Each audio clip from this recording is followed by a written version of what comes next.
AITA for canceling the after-party after my girlfriend humiliated me publicly? I'm Troy, 34, and by the time Madison's birthday party blew up, I had been her boyfriend for almost 5 years. I was the guy who showed up early with bags of ice, folding chairs, a backup phone charger, and a roll of paper towels because I hated seeing her stressed. We didn't live together, but our lives were tangled enough that her friends knew my truck, my cooler, my speaker, and apparently every button they could push to make me look small in front of a room. That was not how we started. When I first met Madison, she was the funniest person in almost every room. She had this quick, fearless way of talking that made people lean in. She could turn a dead game night into everyone laughing so hard someone cried into a paper plate. She remembered tiny details about people and used them in jokes that felt warm, like you were being pulled into the circle instead of shoved into the middle of it. I liked that about her. I was quieter, not shy, exactly, but I didn't need to be the loudest person at a cookout to feel like I existed. Madison made ordinary weekends feel brighter. She could talk to a stranger in a grocery line like they were old friends. She could make my bad day shrink with one sarcastic comment and a kiss on my cheek. Back then, when she teased me, it felt like being included. Later, it felt like being offered up.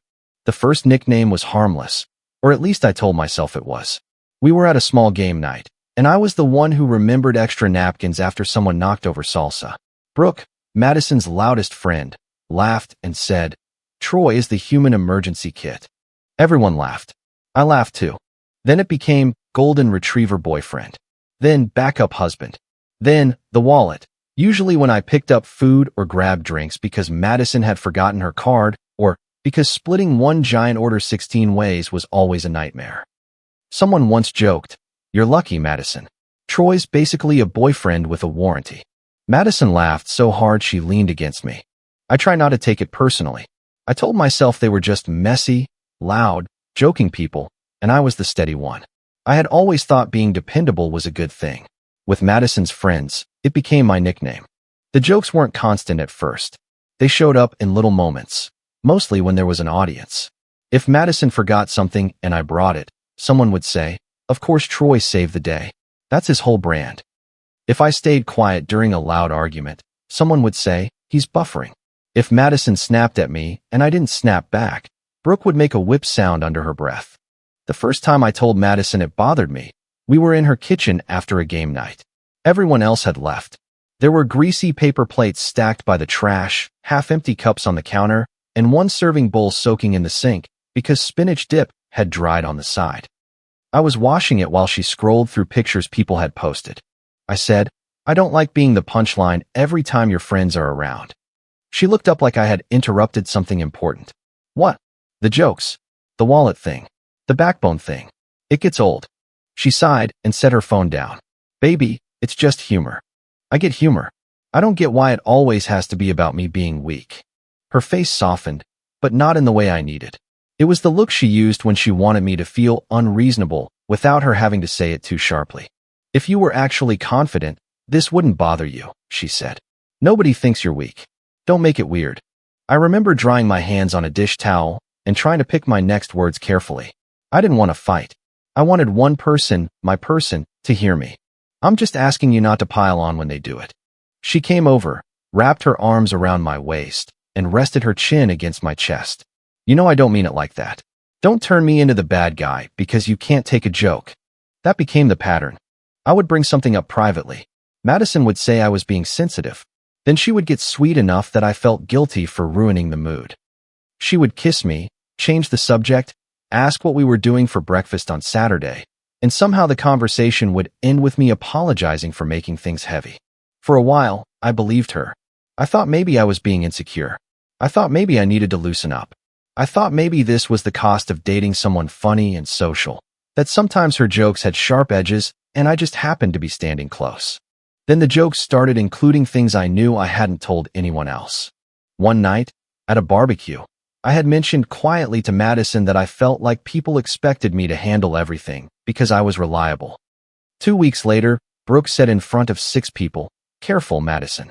If Troy feels taken for granted, he might write you a strongly worded permission slip for his feelings." I looked at Madison. She was laughing, but not looking at me. Another time, After a private argument where I told Madison I felt like she dismissed me when her friends were around, one of her friends said, "Oh, don't dismiss Troy. He'll need a feelings meeting." People laughed. Someone said, "You know how Madison is." Someone else said, "Come on, Troy, don't make it weird." I started noticing that the jokes weren't random. They were too specific, too polished, too ready. Still, I stayed. That is the part that is hard to explain without sounding like an idiot.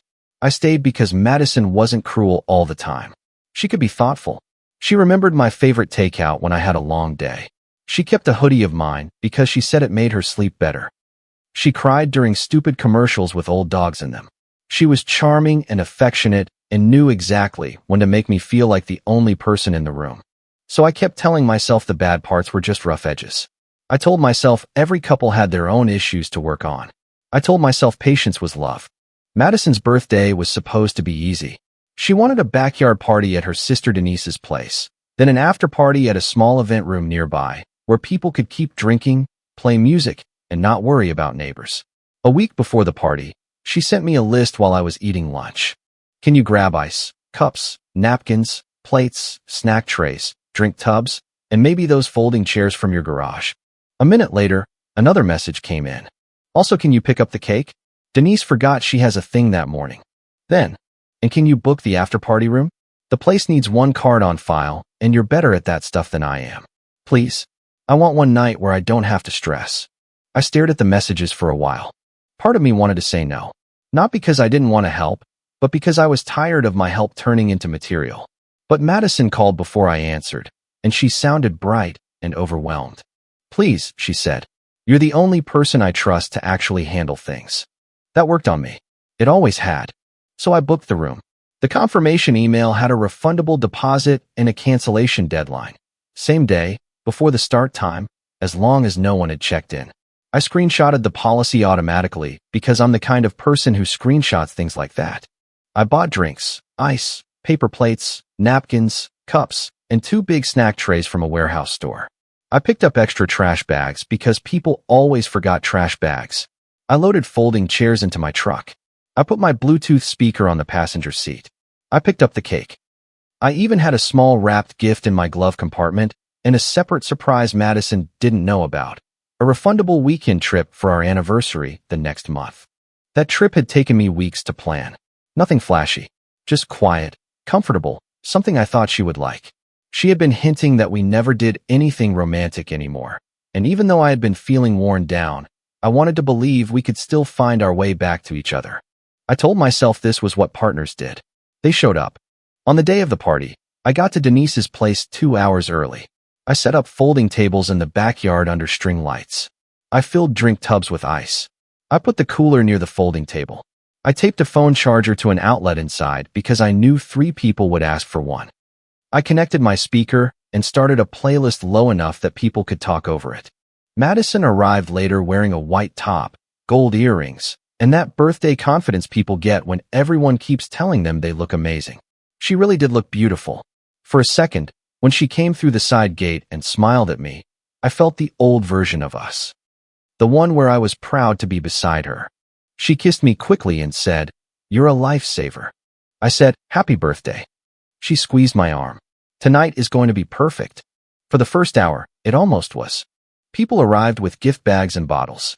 Red cups appeared in everyone's hands. Someone burned the first batch of sliders and laughed about it. The string lights came on as the sun dropped, and the backyard looked warm, crowded, and loud. Madison moved through the party like she was on a stage built for her. She hugged everyone, posed for pictures, made jokes, and kept sending people to me when they needed something. "Ask Troy," she said when someone wanted a bottle opener. "Troy knows," she said when someone asked where the plates were. "Troy handled it," she said when Denise asked about the after-party room. At first, I didn't mind. I had handled it. That wasn't the problem. Then Brooke showed up. She came through the gate holding a gift bag and already laughing about something. I was carrying a fresh bag of ice toward the drink tub when she looked me up and down. "Do you pay him hourly?" she asked Madison.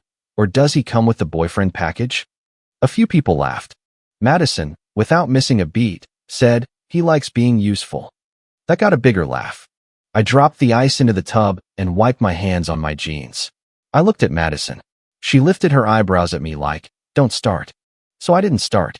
I walked inside, grabbed the cake knife, and took a breath in the kitchen where it was quieter. Through the open back door, I heard Brooke say, "I'm serious, Madison. You could rent him out for events."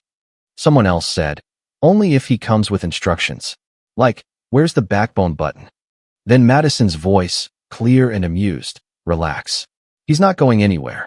I stood there holding the cake knife, and something in my chest went still. Not angry. Not yet. Just still. I went back outside and set the knife by the cake. Madison watched me hear it. I know she did, because her smile flickered for half a second.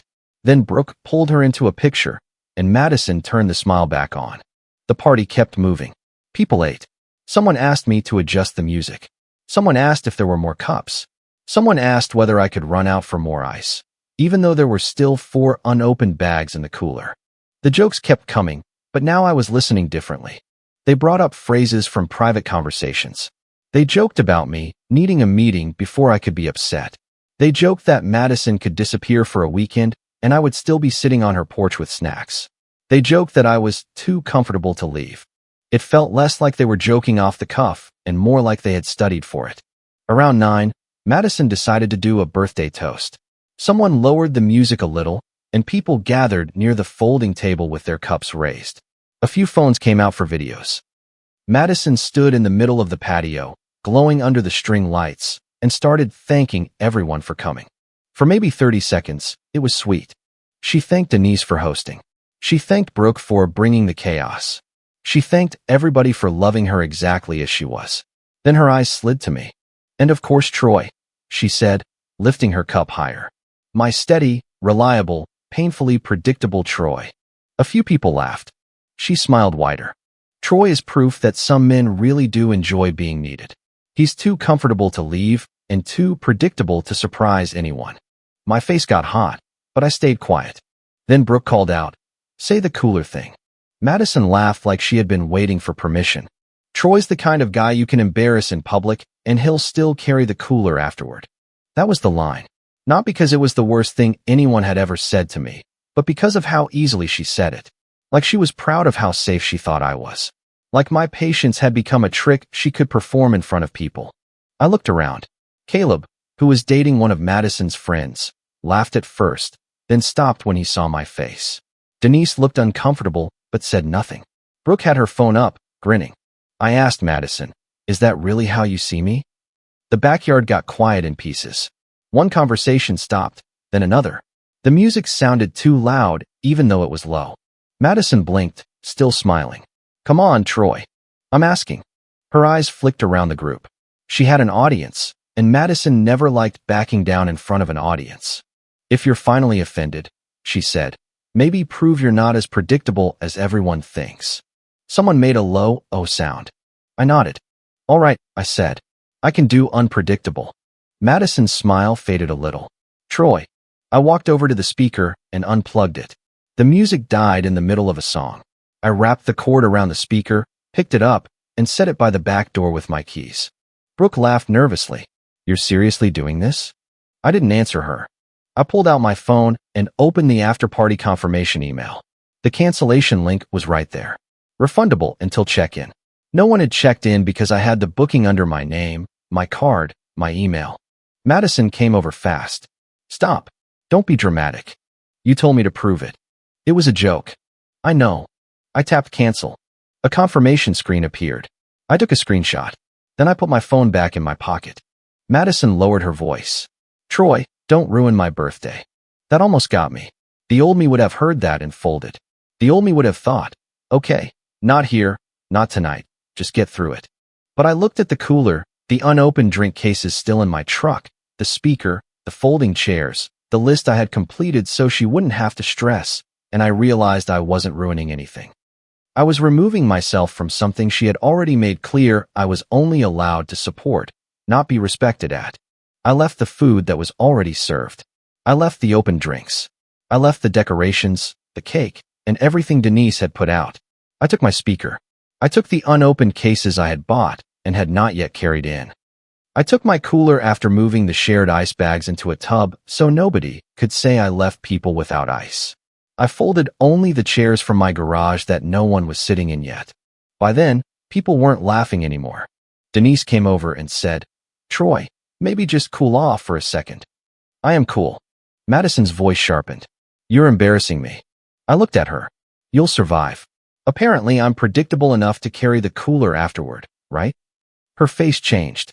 Not into sadness. Into panic. "Troy, you're not actually leaving." I picked up my keys. "You told me to prove I could." I walked out through the side gate with my speaker under one arm and my cooler handle in my hand. Nobody stopped me. I loaded my truck slowly because I refused to look frantic. My hands were shaking a little, but I kept my face blank. As I pulled away, my phone started buzzing. Madison called 3 times. Then texted, "Are you kidding me?" Then, "You just humiliated me in front of everyone." Then, "Come back. We can talk. Please don't do this tonight." Then, 2 minutes later, "You're acting insane over one joke." I parked 2 streets away because I didn't want to drive angry. I sat there under a streetlight, listening to my phone vibrate in the cup holder. For a minute, I almost went back. Habit is ugly that way. Your body remembers being the person who fixes things even when your mind knows you are the thing being broken. Finally, I texted one sentence. "You wanted me to prove I could leave." I did. Then I drove home. By midnight, the story had already started changing. A mutual friend sent me a screenshot of Madison's private story. It was a picture of her holding a cup with red eyes and a caption that said, "Imagine ruining someone's birthday because you can't handle one joke." Another message came from someone I barely knew. "Hey man, not trying to get involved, but that was kind of harsh." Then another, "Bro, canceling the after party was nuclear." I didn't respond. I showered. I put my phone face down on my nightstand. I lay in bed staring at the ceiling, feeling the strange mix of guilt and relief that comes when you finally stop doing the thing everyone expects from you.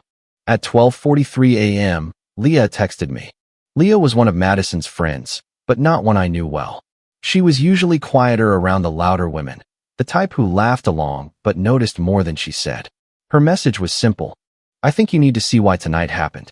Then screenshots started coming in. At first, I didn't understand what I was looking at. It was a group chat with Madison, Brooke, Leah, and a few others. Names were partially visible.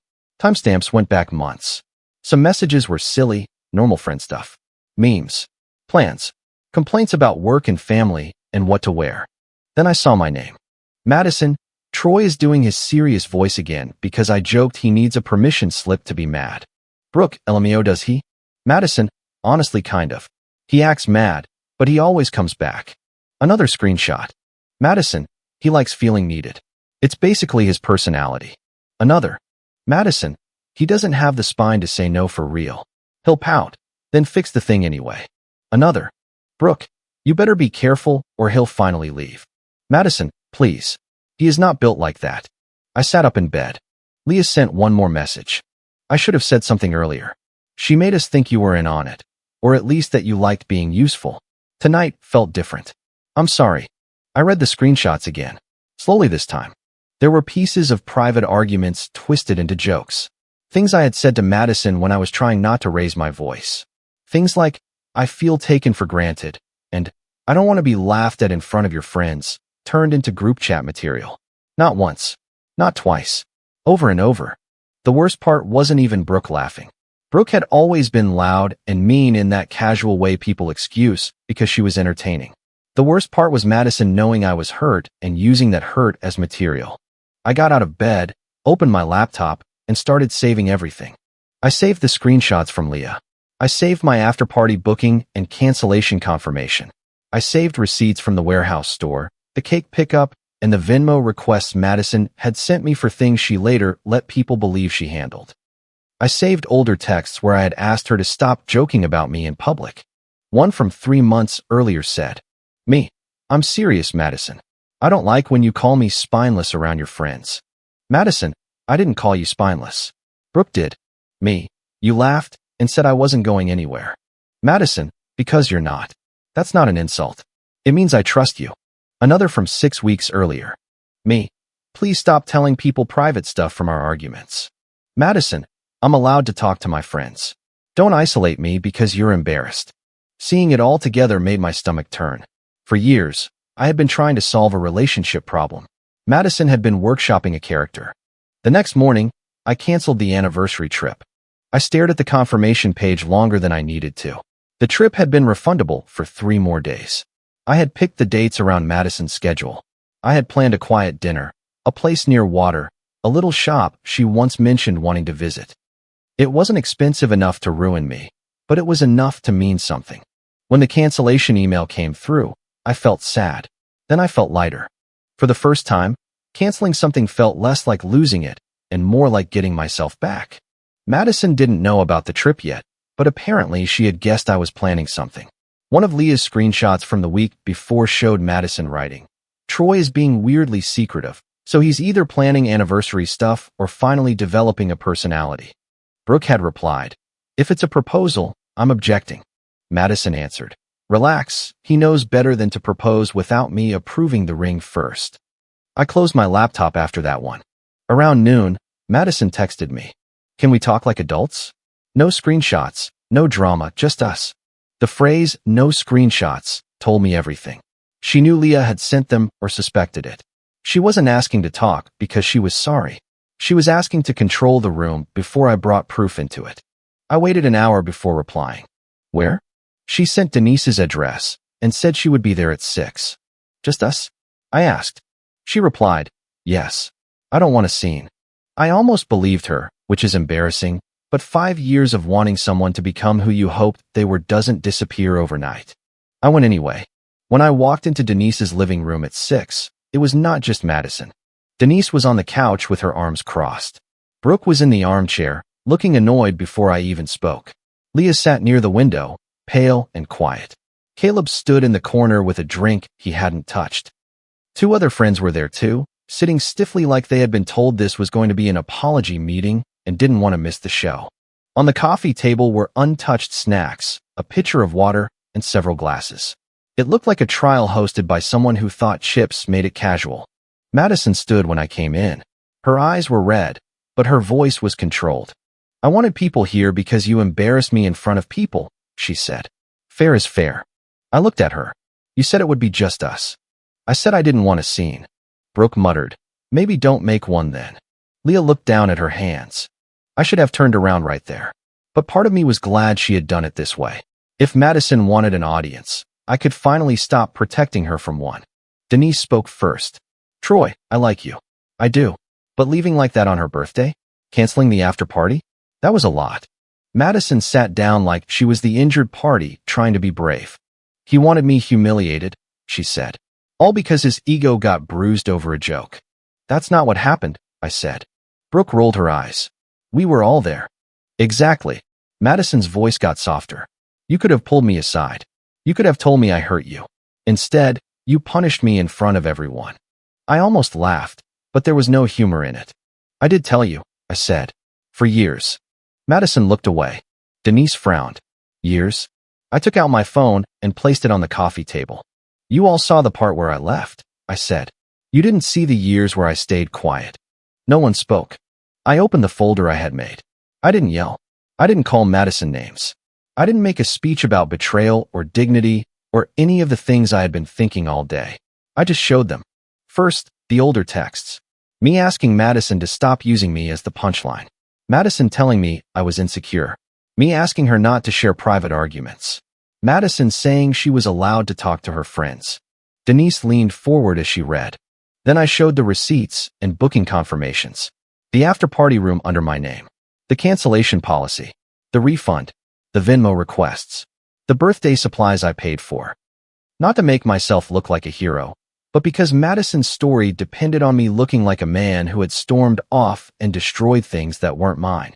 I canceled what was under my name, I said. I took what belonged to me. I left the food, the cake, the open drinks, and anything Denise bought. Caleb nodded slowly. That part's true. He didn't trash anything. He just left. Brooke shot him a look. Not helpful. It's true, Caleb said. Then I opened Leah's screenshots. Madison's whole body changed. She sat up fast. You're seriously going to show private messages? She said. I looked at her. You made our private relationship a group activity. Don't get shy now. The room went quiet. I handed the phone to Denise first. She read silently. Her face tightened on the first screenshot.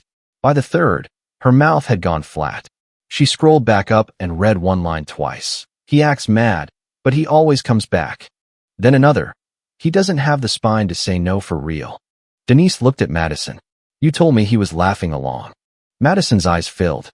It was venting. Denise held up the phone slightly. This doesn't look like venting. Brooke grabbed the phone next like she was going to find a better angle, but even she got quiet. She scrolled with her thumb, her face pinching harder with every message. I mean, Brooke said, weaker now. Some of this is just jokes.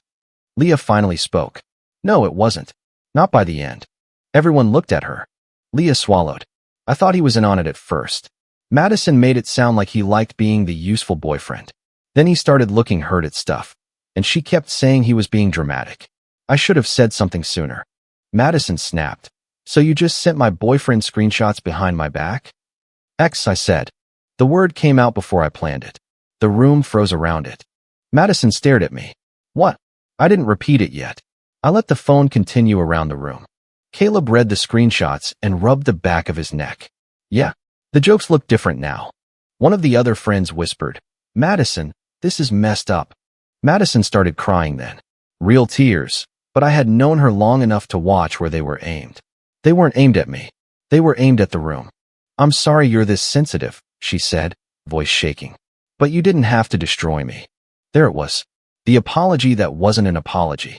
The wound dressed up as a performance. I felt something in me settle.